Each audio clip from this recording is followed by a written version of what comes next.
Hey everybody, and welcome to Passable Gamers. I'm Adam, and today we'll be talking about Pokemon Home. Pokemon Home partially fixes what is widely considered to be the largest flaw with Pokemon Sword and Shield, and no, I'm not talking about how short and easy they are. That being, the available Pokemon are severely limited, and without the previous 3 generations Pokemon Bank functionality, there's no way in the vanilla game to bring your old teams, legendaries, and shinies over. It only partially fixes it, because it makes an additional 35 Pokemon and 24 forms available to transfer in, but still leaves us several hundred short, unbelievably, including mainstays like Zubat and Rattata. Still, there's some 6,000 spots across 200 boxes for paid subscriptions and a single 30-spot box for free users.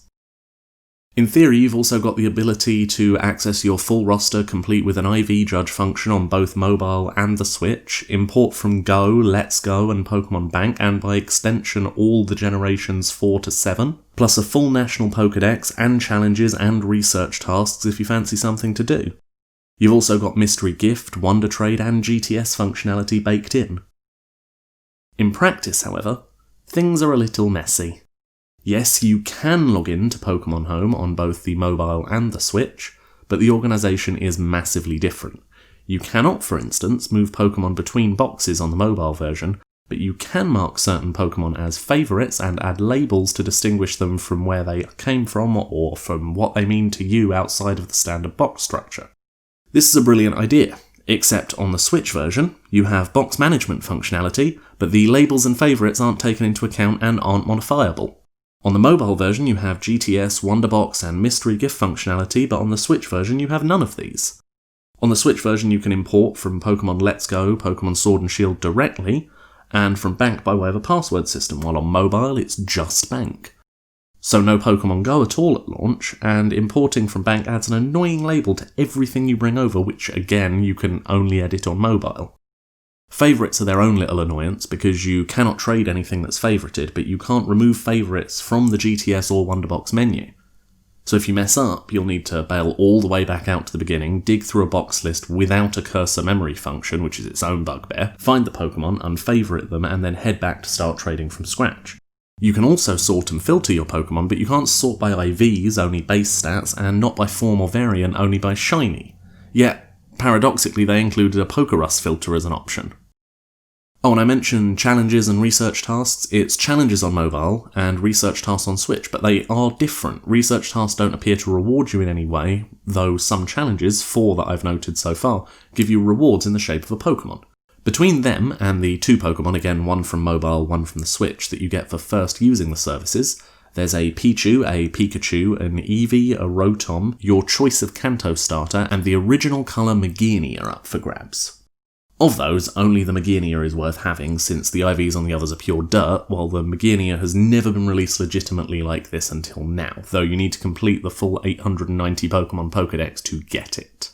The Wonderbox, besides being only accessible on mobile and thus irritating to organise once completed, is a brilliant feature. You can slap 10 Pokemon up at a time for Wonder Trade, come back a few hours later and reveal your prizes.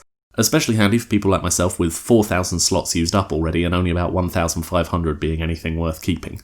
The GTS, on the other hand, is toothless and broken. Old versions of the GTS allowed you to hide both requests that couldn't be fulfilled because the other side is asking for a legendary or mythical, and also separately hide Pokemon that you simply do not have in your boxes. The former is still a thing, but the latter is not. Rather than less features, how about more? How about a feature to remove impossible requests altogether, or simply not allow them to be fielded to begin with? One guy's asking for a level 1 to 10 Eternius, and that's impossible outside of hacking, so should be disallowed, etc. This person's asking for a Zeraora, but the only way that's been given out is via an event, which can't be GTS'd, and so on and so forth. But also, why not allow us to exclude our own favourites from the running too? Layer the search functions on top of one another, so that I don't get everyone asking for a Zamazenta clogging up my feed when he's just not for sale. More to the point, why wasn't the GTS included in the base Sword and Shield game? Why am I being tricked into paying for another game as a service to access expected functionality? It was bad having to pay for Bank, but at least I could chuck Pokemon between games, between generations.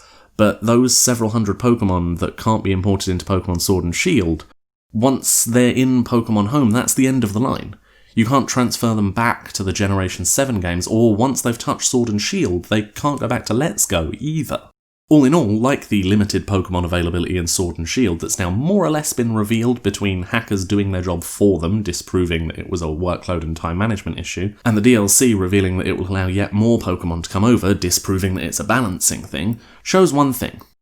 It's all about bleeding the fans for as much money as possible between the mainline releases, and delaying features like Pokemon Go imports is another massive part of that. It keeps you hanging on, just like in Pokemon Go, the slow release of the generations over time. There's no denying that Pokemon Home is a brilliant idea. I don't want to discount that at all. But it's also a transparent cash grab alongside a pair of games that are exceptionally short and incredibly easy. I'd be lying if I said I didn't enjoy Pokemon Sword and Shield and that I haven't gotten some level of enjoyment from my first few weeks of Pokemon Home. But the veneer is starting to wear very thin, is all I'm saying. Also, some sort of advance notification before their servers go offline would be great. I actually spent 3 hours the other day arranging all of my Pokemon so that I knew what I could wonder trade without losing out on anything.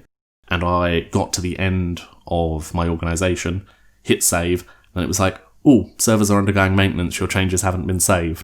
No way to re-access the things I've done. Absolutely livid. Probably a big part of why I'm being so negative here, because I definitely don't remember feeling quite so negative before that. But anyway, I digress. You've been listening to Adam from Passable Gamers. Please like, comment, and share with your friends. Until next time.